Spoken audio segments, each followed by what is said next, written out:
ஈரோடு மாவட்டம் கோபிச்செட்டிப்பாளையம் சட்டமன்ற தொகுதிக்குட்பட்ட கோபிச்செட்டிப்பாளையம் CKK ட்ரஸ்ட் பழனியம்மாள் பெண்கள் மேல்நிலைப்பள்ளியில் 10ஆம் வகுப்பு மற்றும் 12ஆம் வகுப்பில் முதல் 3 மதிப்பெண்கள் பெற்ற மாணவிகளுக்கு முன்னாள் கல்வித்துறை அமைச்சர் சாதனைச் செம்மல் KA செங்கோட்டையன் அவர்கள் மாணவர்களுக்கு நினைவு பரிசு மற்றும் கேடயம் வழங்கினார். விழாவில் கழக உறுப்பினர்கள் கலந்து கொண்டனர்.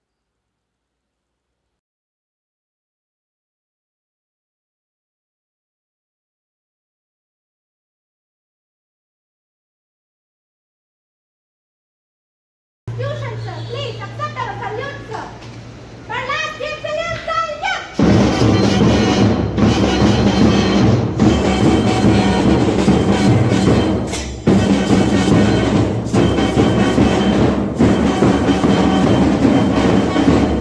Thank you, sir. Back, about that.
Sengottaiyan ஐயா அவர்களுக்கு பொன்னாடை அணிவித்து நினைவு பரிசு வழங்க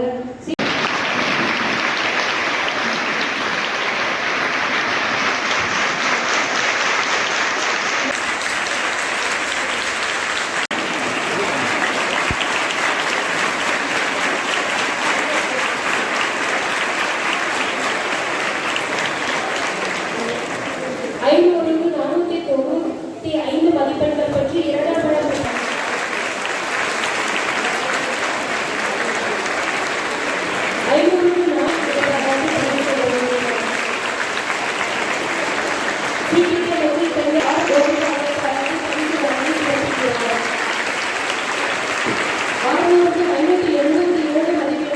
2ஆம் இடம் பெற்ற மாணவி GK ருத்ராவை பாராட்டி பரிசு வழங்குகிறார்.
இணைய நிகழ்ச்சியின்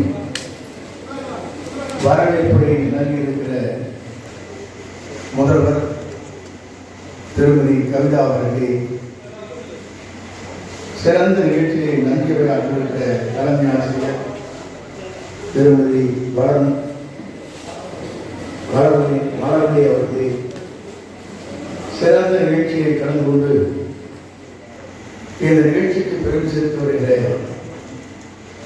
என்னுடைய தாளாளர் போற்றுதலுக்குரிய டாக்டர் கதிர்வேல் அவர்களே, அங்கம் வைத்துக் கொண்டிருக்கிற அன்பு இனிய சகோதரர் முத்துவேலப்பன் அவர்களே, சிறந்த நிகழ்ச்சியை கலந்து கொண்டு இந்த நிகழ்ச்சிக்கு பெருமை சேர்த்து வருகிற முன்னாள் ஒன்றியத்தினுடைய தலைவர் வழக்கறிஞர் மௌலீஸ்வரன் அவர்களே, முன்னாள் ஒன்றியத்தினுடைய தலைவர் வழக்கறிஞர் முத்துசாமி அவர்களே, நகர்மன்றத்துடைய எதிர்கட்சி தலைவர் சகோதரர் பிரியா கணேசன் அவர்களே, சிறந்த நிகழ்ச்சியை கலந்து கொண்டிருக்கிற ஊராட்சி மன்ற தலைவர் சகோதரர் வழக்கறிஞர் வேலுமணி அவர்களே, சிறந்த நிகழ்ச்சியை கலந்து கொண்டிருக்கிற கூட்டுறவு சங்கத்துடைய தலைவர் சகோதரர் பூர்த்திநாதன் அவர்களே, சிறந்த நிகழ்ச்சியை கலந்து கொண்டு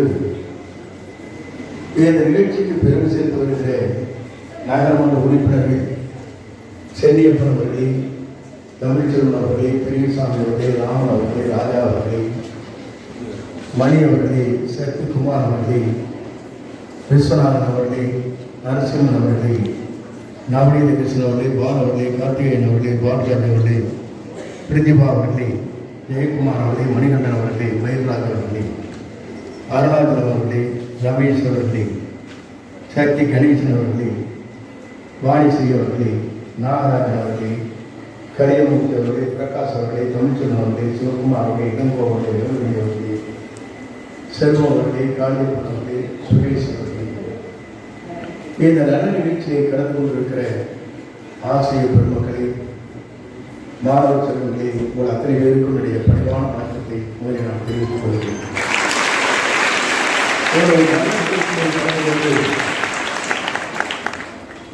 முதல் மதிப்பெண் பெற்றிருக்கிற, இரண்டாவது, மூன்றாவது மதிப்பெண் பெற்றிருக்கிற மாணவர்களுக்கு இங்கே அதை பாராட்டி நிகழ்ச்சி இங்கே நடைபெற்றுக் கொண்டிருக்கிறது.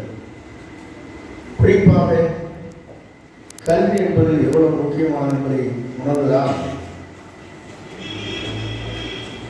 இந்த மேல்நிலை பள்ளியை பொறுத்தவரையிலும் தமிழகமே வியக்கத்தக்க அளவுக்கு கல்வியில் ஒழுக்கத்தில் சிறந்த மாணவர்களை உருவாக்குகிற ஆலயமாக அந்த ஆலயம் அமைந்து கொண்டிருக்கிறது. அதற்குடைய பாராட்டுதலையும் நன்றியும் நான் தெரிவித்துக் கொள்கிறேன்.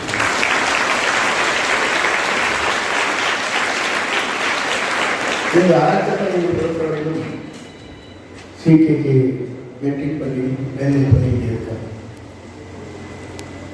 அதே போல பள்ளியமால் பெண்கள் மேல்நிலைப் பள்ளி இங்கே இணைந்து இந்த நிகழ்ச்சியை சீரோடும் சிறப்போடும் கல்வியை நாங்கள் நிர்வகிக்கிறோம் என்ற நிலையில் ஆசிரியர் பெருமக்களுடைய சிறந்த ஆற்றலும் சிந்தனையும் தொலைநோக்கு பார்வையோடும் மாணவருடைய எதிர்காலத்தை மனதிலே கொண்டு பணியாற்றிய ஆசிரியர் பெருமக்களுக்கு பாராட்டுகளை நன்றியை நாம் தெரிவித்துக் கொள்கிறோம்.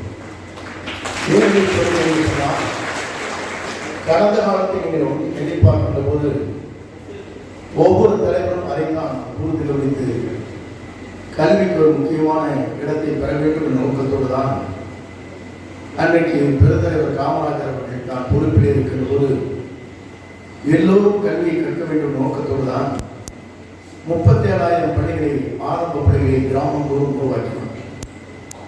நான் குறிப்பிடுவதற்கு காரணம், அன்றைக்கு கல்வி என்பது எட்டாத கனியாக இருந்த கிராம மக்களுக்கு எட்டும் கனியாக மாற்றி காட்டி பெருந்தலைவர் காமராஜர் அவர்கள். ஆகவே அவரை குறிப்பிடுகிற போது கல்விக்கண் திறந்த காமராஜர் என்று பெருமைக்குரியவராக வாழ்ந்தார். அதற்கு பிறகு பேரறிஞர் அண்ணா அவர்கள் பொறுப்பேற்றார்கள். அவர் பொறுப்பேற்றதற்கு பிறகு தமிழ், ஆங்கிலம் இருமொழி கொள்கைதான் தமிழ்நாட்டில் இருக்க வேண்டும் என்று சட்டத்தை நிறைவேற்றி 1968 தீர்மானத்தை நிறைவேற்றி சட்டவளமாக்கிய பெருமை அவர் உண்டு. அதே நேரத்தில் தமிழுக்காக நாம் இன்றைக்கு எத்தனையோ மாநிலங்கள் இருக்கிறார். ஒவ்வொரு மாநிலங்களையும் குறிப்பிடுகிற போது இன்று கேரளா, ஆந்திரா, கர்நாடகா, தெலுங்கானா, பீகார், ஒரிசா, அசாம், அதே போல ஹரியானா, டெல்லி, பாண்டிச்சேரி, கேரளா என்று பல்வேறு மாநிலங்கள் இன்றைக்கு நம்மோடு இந்தியாவை ஒருங்கிணைந்து செயல்பட்டுக் கொண்டிருக்கிறார். ஆனால் இதற்கு தமிழ்நாடு என்ற பெயரை சுட்டுகின்ற வரலாற்றை படைத்தவர் பேரிடர் பெருந்தகை அண்ணா அவர்கள். நாடு என்ற பெயர் எந்த மாநிலத்திலும் தமிழ்நாட்டில் மட்டும்தான் இருக்கிறார். இதை நான் குறிப்பிடுவதற்கு காரணம், சொல் என்ற வார்த்தைன்னு சொல்வார். சொல் என்ற வார்த்தைக்கு 42 அர்த்தங்கள் இருக்கிறது. சொல், பறிதல், உடைத்தல், செப்பது, பேடுதல், கரைதல், காத்தல் என்று 42 வார்த்தைகளில் அடங்கி இருக்கிறார். ஆகவே தமிழுக்காக அவர் அப்படிப்பட்ட செயல்பாடுகளை தமிழகத்தை உருவாக்கி காட்டினார். அதற்கு பிறகு புரட்சித் தலைவர் பொறுப்பேற்றதற்கு பிறகு இந்திய நாடை வியக்கத்தக்க அளவுக்கு பல்வேறு மாற்றங்களை உருவாக்குவதற்காக ஏழை குழந்தைகளை பள்ளிக்கு அழைத்து வந்தார். சத்துணவு திட்டத்தை தமிழகத்தை கொண்டு வருகிற போது நாலாம் முறைக்கு சட்டமன்ற உறுப்பினர் 1980 இருக்கின்ற போது அப்போது எல்லோரும் கேட்டார்கள், இந்தியாவில் இருக்கிற அனைத்து முதலமைச்சரும் இந்த திட்டத்தை கொண்டு வருவதற்கு எங்கே நிதி இருக்கிறது, இவரால் எப்படி செயல்படுத்த முடியும் என்று கேட்கின்ற போதுதான் அவர் ஒன்றிய சொன்னார், ஏழை குழந்தைகளின் பசியை போக்கி சிறந்த கல்வியை தருவதற்கு நான் துண்டேந்தி பிச்சை எடுக்காத திட்டத்தை நிறைவேற்றி காட்டும் என்று சொன்ன தலைவர் இன்றைக்கும் பதிவேற்றிலே இருக்கிறார். இதையெல்லாம் நான் எதற்காக சொல்கிறேன் சொன்னால், கல்வி எவ்வளவு முக்கியமானது என்பதை உணர்ந்துதான் ஒவ்வொரு தலைமுறை செயல்படுத்துகிறாங்க. அதற்கு பிறகு ஜப்பான் சென்றார். சென்று வந்ததற்கு பிறகு அரசியல் இருக்கிற இன்றைக்கு மாணவர்களாக இருக்கின்றவர்கள் அன்றைய தினம் PUC முடித்துவிட்டு கல்லூரிக்கு சென்று இடம் கிடைக்காமல் தடுவார் நிலையை மாற்றுவதற்காகத்தான் இங்கே செல்ஃப் ஃபைனான்ஸ் என்று சொல்லப்படுகிற தனியார் கல்லூரிகளை கொண்டு வரலாம் என்று திட்டங்களை நிறைவேற்றினார். அதன் மூலமாகத்தான் இன்றைக்கு தமிழ்நாட்டை படிக்கின்ற மாணவர்கள் எண்ணிக்கை உயர்நிலையை பார்க்கின்ற போது ஏறத்தாழ இந்தியாவுடைய இலக்கு 28%. ஆனால் தமிழ்நாட்டை பொறுத்தவரையும் 51.8% உயர்ந்திருக்கிற வரலாற்றை படைத்தவர் புரட்சித் தலைவர் என்பதை நான் நேரத்தை கோடிட்டு காட்டுகிறேன். ஏன்னு சொன்னால் இதை போன்ற மாணவர்களுக்கு தெரிவதற்கு வாய்ப்பில்லை, அடித்தளம் விட்டவர் அவர். ஆகவேதான் மாணவர்களாக இருக்கிறவர்கள் எண்ணி பார்க்க வேண்டும். அன்றைக்கெல்லாம் பொறியியல் கல்லூரி என்று சொன்னால் ஏறத்தாழ அரசால் நடத்தப்படுகிற பொறியியல் கல்லூரிகள் 10 கல்லூரிகள் தான். ஆனால் இன்றைக்கு 493 கல்லூரிகள் இன்றைக்கு பொறியியல் கல்லூரி இயங்கிக் கொண்டிருக்கிறார். அதே போல மருத்துவக் கல்லூரி என்பது 12 கல்லூரி தான் அவர் காலத்தில் இருந்தது. ஆனால் இன்றைக்கு 72 கல்லூரிகள் இயங்கிக் கொண்டிருக்கிறார். வேளாண்மை கல்வி என்பது நம்முடைய கோவை மண்டலத்தில் இருக்கிற வேளாண்மை கல்லூரியின் மூலமாக அங்கே உருவாக்கப்பட்டிருக்கிற கிளை கிழங்குகள் என்று சொல்லுகிற கல்லூரிகள் 7 தான் இருந்தது. ஆனால் இன்றைக்கு 39 உயர்ந்திருக்கிறது.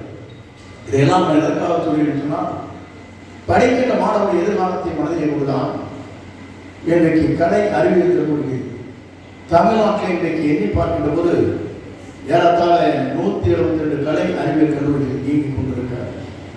இதனுடைய அடிப்படையிலே தான் மாணவ எண்ணிக்கையுடைய உயர்நிலையை படிக்கின்ற மாணவர்கள் 51.8% என்று உயர்ந்திருக்கிற வரலாற்றை படைத்திருக்கிற தமிழகம் திகழ்ந்து கொண்டிருக்கிறார்.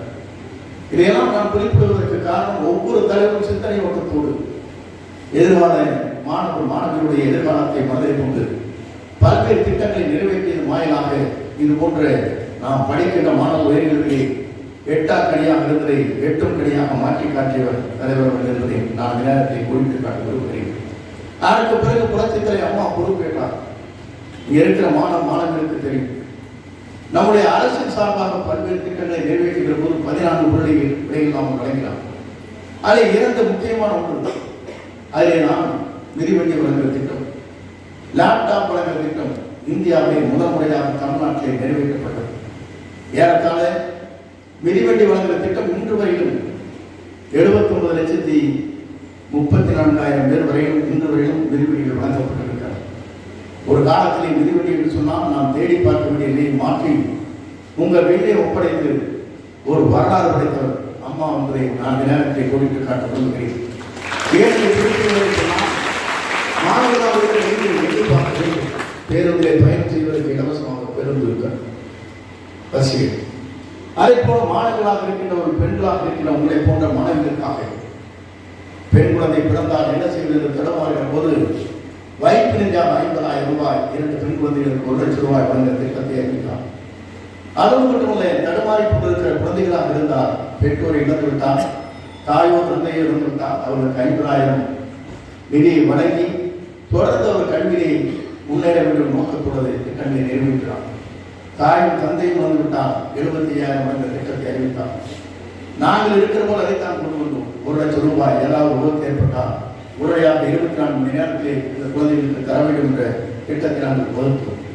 இதையெல்லாம் நான் எதற்காக சொல்கிறேன் சொன்னால், வளர்ந்து வருகிற இந்தியாவை, வளர்ந்து வருகிற இந்தியாவில் போட்டிக் கொடுப்பதற்கு தமிழ்நாட்டில் இருக்கிற மாணவர்களை நினைத்துத்தான் இந்த திட்டங்களை கொண்டு வருகிற போது லேப்டாப் வழங்குகிற திட்டம், மடிக்கணி என்பது இந்தியாவுடைய வரலாற்றில் உள்ள கொண்டே என்று சொல்ல விரும்புகிறேன். இந்தியாவுடைய எந்த மாநிலத்திலும் இல்லை, ஒரே மாநிலத்தில் வழங்கினார்கள்.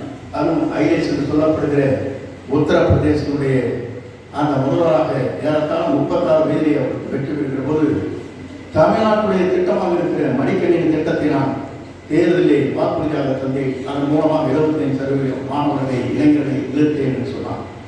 ஆகவேதான் அவரும் கூட 1 ஆண்டு காலம் தான் கொடுக்க முடிந்தது. ஆனால் எங்கள் ஆட்சி காலத்தில் இறுதி வரையிலும் கொரோனா தொற்று நோய் வருவதற்கு 1 ஆண்டு வரையிலும் ஏறத்தாழ 45,72,000 மடிக்கணினி வழங்கிய வரலாறு இந்தியாவிலே தமிழ்நாட்டை மட்டும்தான் நிறைவேற்றப்பட்டது.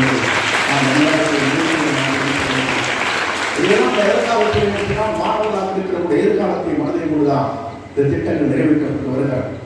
குறிப்பாக மாணவருடைய எதிர்காலத்தை மனதிலே கொண்டுதான் 6023 பள்ளிகளே ஹைடெக் லேப் கொண்டு வரப்பட்டிருக்கிறது. பாடத்திட்டங்கள் மாற்றி அமைக்கப்பட்டிருக்கிறது. எல்லோரும் சொல்வாங்க சிபிஎஸ்இ அந்த பாடத்திட்டம் தான் இந்தியாவிலே உயர்ந்திருக்கிற நிலையை மாற்றி சிபிஎஸ்இ மிந்திக்கின்ற அளவிற்கு ஒரு வரலாறு கிடைத்தது அன்றைய ஆட்சி காலம் என்பதை நீங்கள் மறந்துவிடக்கூடாது. நான் எதற்காக சொல்கிறேன், QR கோட் சொல்வார், குயிக் ரெஸ்பான்ஸ். இந்தியாவிலே படிக்கின்ற மாணவர்கள் தங்களுடைய மொபைலிலே டவுன்லோட் செய்கிற போது ஆசிரியர் எப்படி பாடத்தை எடுத்துச் செல்கிறார், அதே போல அங்கே அந்த பாடத்திட்டங்களை நீங்கள் தெரிந்து கொள்வதற்காக வாய்ப்புகள் அளிக்கப்பட்டிருக்கிறது. அது மட்டுமல்ல, மாணவருடைய எதிர்காலத்தை மனதிலே கொண்டுதான் 7.5% இடஒதுக்கீட்டை நாங்கள் தந்தோம். அப்படி தருகிற போது இங்கே இருக்கிற மாணவர்களுடைய எதிர்காலத்தில் இந்த மாணவர்களுக்காக ஒரு புதிய திட்டத்தை உருவாக்கி இன்றைக்கு ஏறத்தாழ 3,700 மாணவர்கள் மருத்துவராக வருகிற வரலாறு கிடைக்கிறது. இதெல்லாம் நான் எதிர்காலத்தில் சொன்னால், ஒரு ஆட்சி மாற்றங்கள் வருகிற போதும் சரி, ஒரு தலைவர் தோன்றுகிற போதும் தொலைநோக்கு சிந்தனை அந்த பணியை நாம் மாற்றுகிற போதுதான் எதிர்கால இந்தியாவிலே வாழ்ந்து கொண்டிருக்கிற மாணவிகள் அத்தனை பேரும் எதிர்காலத்தை நோக்கி ஒரு பயணத்தை மேற்கொள்ள முடியும். இங்கே பார்க்கிற போது நான் வியந்து போனேன். ஒவ்வொரு மாணவனுடைய அவருடைய பரிசையை பெறுகிற போது, மதிப்பெண்ணை பெறுகிற போது எவ்வளவு கடினமான இருக்கிற பாடங்களை படித்து மதிப்பெண்ணை பெற்று இன்றைக்கு பரிசு பெறுகிற நிலையில் இருக்கிற மாணவர்களுக்கு என்னுடைய பாராட்டுதலையும் நன்றியும் வாழ்த்துக்களையும் நான் தெரிவித்துக் கொள்கிறேன். வேறு சொன்னால் அப்படி எல்லோரும் வளர்ந்து நோக்கத்தான் இதை ஊக்கப்படுத்துவதற்கு இந்த காரணம் என்பதை நான் இந்த நேரத்தில் தெரிவித்துக் கொள்கிறேன். ஏன்னு சொன்னால், ஒரு நாடு எப்படி இருக்க வேண்டும் என்பதற்கு நம்முடைய தமிழகம் ஒரு முன்னோடி மாநிலமாக திகழ்ந்து கொண்டிருக்கிறது. நான் அதை குறிப்பிடுவதற்கு காரணம் ஒன்றே ஒன்றுதான். உங்களிடத்திலே முதலில் பேசியிருக்கக்கூடும் என்று நினைக்கிறேன். இங்கே பக்கத்தில் இருக்கிற வேமாண்டபாளையம் என்ற ஒரு கிராமம். அந்த கிராமத்திலே பழையப்பன் என்பவர் இன்றைக்கு அமெரிக்காவை பொறியில் படித்துவிட்டு தான் செய்கின்ற பணிகளை பார்வையிடுவதற்கு அவருக்கு கீழே 750 பொறியாளரை வைத்துக் கொண்டு தனி விமானத்திலே பயணம் செய்கிறார் என்று சொன்னால், கல்வி ஒன்றால் மட்டும்தான் முடியும் என்ற எவரால் முடியாது என்ற வரலாறு படைக்கப்பட்டிருக்கிறது. காரணம் அதை சொல்வதற்கு காரணம், தாய் தந்தை இழந்தவர், தன்னுடைய மாமன் வீட்டிலே அடைக்கலம் கொண்டவர், மாமன் வீட்டிலே இருக்கிற வேலை இல்லை என்று சொன்னால் செக்கோட் என்ற வேலையை மாற்றி வைத்துக் கொண்டு காலை 6 மணி 8 மணி வரை செக்கோட்டை விட்டு பள்ளிக்கு வந்து மீண்டும் பள்ளியில் திரும்பி போனதற்கு பிறகு மாலை 4 மணியிலிருந்து 6 மணி வரை செக்கோட்டுவார். நான் எதற்காக சொல்கிறேன், உழைத்தால் மட்டும் போதாது, கல்வி என்பது எவ்வளவு முக்கியமானதை உணர்ந்துதான் இன்றைக்கு அமெரிக்காவுடைய கவர்மெண்ட் கொண்டிருக்கிற நிலை இருக்கிறது. அதே போலதான் கனவு காணும் என்று சொல்லப்படுகிற நம்முடைய குடியரசுத் தலைவர் மறைந்தாம் உள்ளங்களிலே வாழ்ந்து கொண்டிருக்கிற அப்துல் கலாம் அவர்கள் நாம் எண்ணி பார்க்க வேண்டும். ஒரு சாதாரண கிராமத்திலே ராமேஸ்வரத்திலே பிறந்து காலையில் மாணவர்களை காலையிலே செல்கிற ஒரு பள்ளிக்கு செல்வதற்கு முன்னால் பத்திரிகை ஒரு விவாதம் போட்டுவிட்டு படித்து இன்றைக்கு ஒரு விஞ்ஞானியாக மட்டுமில்லை, உலகத்தில் பாராட்டக்கூடிய குடியரசுத் தலைவராக வாழ்ந்து காட்டிய வரலாறு இருக்கிறது. இதெல்லாம் நம்ம எதற்காக குறிப்பிடுகிறேன் சொன்னால், மாணவர்களாக இருக்கிற நீங்கள் நினைத்தால் எதையும் செய்து காட்ட முடியும். நீங்கள் நினைத்தால் எதையும் வெற்றி பெற முடியும். உங்களால் முடியாத ஒன்றும் கிடையாது. ஏன்னு சொன்னால், எல்லோருக்கும் கல்வியும் அறிவும் ஆற்றலும் சிந்தனையும் இருக்கிறது. அந்த சிந்தனையை சிதறாமல் நீங்கள் படிக்கின்ற போதுதான் எதிர்கால இந்தியாவை மட்டுமல்ல உலகளவினுடைய புகழ் பெருகும் என்பதை நான் இந்த நேரத்தில் தெரிவித்துக் கொள்கிறேன். இங்கே வருகின்ற மாணவர்களாக இருக்கிற நீங்கள் இன்றைக்கு ஒன்றிய இடத்தை சொல்ல விரும்புகிறேன். இன்றைக்கு அமெரிக்க திருநாடு இருக்கிறது, வல்லரசு நாடு சொல்லப்படுகிற நாட்டில் அன்றைக்கு ஒபாமா என்பவர் அங்கே இருக்கிற மாணவர்களை பற்றி கேட்கின்ற போது பில்கேட்ஸ் பார்த்து சொன்னார், எல்லோரும் இந்தியாவில் இருக்கிறவர், தமிழ்நாட்டில் இருக்கிறவர் தான் சாப்பிட்டார்கள் இங்கே இருக்கிறார்கள் பெரும்பாலானவர்கள். ஆனால் நம்முடைய மனைவியில் இருக்கின்றவருக்கு இந்த வாய்ப்பில்லை என்று சொன்னார். அப்போது பில்கேட்ஸை அழைத்தார். ஒரு பல்கலைக்கழகத்திற்கு சென்று ஏன் நம்முடைய மாணவர்கள் அந்த அளவுக்கு வளரவில்லை என்று கேட்கின்ற போதுதான் ஒரு பெண்மணி, பேராசிரியர் பெண்மணி எழுதுது என்று சொன்னார். தமிழ்நாட்டில் இருக்கிற மாணவர்கள், இந்தியாவில் இருக்கிற மாணவர்கள் ஒழுக்கத்தோடு மட்டுமல்ல, ஒரு லட்சிய பயணத்தை மேற்கொள்கின்றவர் படித்தால் மட்டும் போதாது, லட்சியத்திலே வெற்றி பெற வேண்டும் நோக்கத்தோடு அவர் பணியாற்றுகிறார்கள். ஆகவேதான் இந்தியாவில் இருக்கிற, தமிழ்நாட்டில் இருக்கிற மாணவர்கள் இன்றைக்கு சாப்ட்வேரில் இருக்கிறார்கள். இங்கே அவர் இல்லை என்று சொன்னார், அமெரிக்காவை இல்லை என்று குறிப்பிட்டார். நான் எதற்காக சொல்கிறேன் சொன்னால், உங்கள் கனவுகள் நிறைவேற்றப்பட வேண்டும் என்று சொன்னால் உங்களுடைய பெற்றோர் கனவுகள் நிறைவேற்றப்பட வேண்டும். அதே போல உங்களுடைய ஆசிரியருடைய கட்டுத்திருக்கிற ஆசிரியருக்கு போரை சேர்த்திட வேண்டும். அதே போல மாணவர்களாக இருக்க நீங்கள் உங்களுடைய எதிர்காலத்தை மனதில் கொண்டு இந்த பணிகளை நீங்கள் நிறைவேற்றுகிற போதுதான் உங்கள் லட்சியம் மட்டுமல்ல, இந்த பள்ளியமான மேல்நிலை பள்ளியை படிக்கின்ற மாணவர்கள் அதே போல ஜிகேகே அறக்கட்டளை படிக்கின்ற மாணவர்களுடைய எதிர்காலம் பிரகாசமுள்ள எதிர்காலமாக மாற்றப்படும். அப்படி மாறுகிற போதுதான் உங்களை நான் பல நேரங்களிலே நான் வழியை கொண்டு செல்கிற போது பார்த்தேன். உங்களுடைய ஒழுக்கத்தை நான் காண்பேன். ஏன்னு சொன்னால் வருகின்ற போது பேருந்திலிருந்து வந்தாலும் சரி, சட்ட எங்கள் இருக்கிற மற்றும் நடந்து வந்தாலும் சரி, நீங்கள் வருகின்ற ஒழுக்கத்திலும் அந்த பாதையை வருகின்ற பணிகளையும் நான் பார்க்கின்ற போது இது போன்ற கல்வி நிறுவனத்தை என்னால் காண முடியவில்லை என்பதை நான் நேரத்தில் பல கல்வி நான் கல்வி அமைச்சராக இருந்தபோது, ஆனால் அங்கே பார்க்கின்ற போது டிசிப்ளின் என்று சொல்வார்களே, ஒழுக்கம் சில இடங்களில் இருக்கும், சில இடங்களில் கட்டுப்பாடு இருக்காது. அதே நேரத்தில் ஆசிரியர் கூட அவர் ஒழுக்கத்தோடு கற்றுத்தருகிற போது ஆசிரியரை எதிர்க்கிற நிலை இருக்கும். இதெல்லாம் எதற்காக சொல்லின்னு சொன்னால், உங்களுடைய பெற்றோருடைய கனவை நிறைவேற்றுவதற்கு, ஆசிரியருடைய இறைவுகள் பாராமல் உங்களுடைய கல்வியை கற்றுத்தருகிற ஆசிரியருடைய புகழை சேர்ப்பதற்கு, உங்கள் எதிர்காலத்தை ஒளிமயமான எதிர்காலமாக உருவாக்குவதற்கு உங்களால் மட்டும்தான் முடியும். அதை உருவாக்க வேண்டிய வல்லமை ஒரு கையில் இருக்கிறது. ஆகிய மாணவ செல்வங்களாக இருக்கிற நீங்கள் ஒரு மணித்துளி கூட அதை சிந்தாமல் கல்வியை கற்றுக் கொடுங்கள். எதிர்கால இந்தியாவுடைய பயணம் மட்டுமல்ல, உலகில் ஒரு பயணங்கள் அமைந்திட வேண்டும் என்று வாழ்த்தி விடைபெறுகிறேன். நன்றி, வணக்கம். சிறந்த வழிகளை கூறி சிறப்புரையாற்றியமைக்கு நன்றி ஐயா.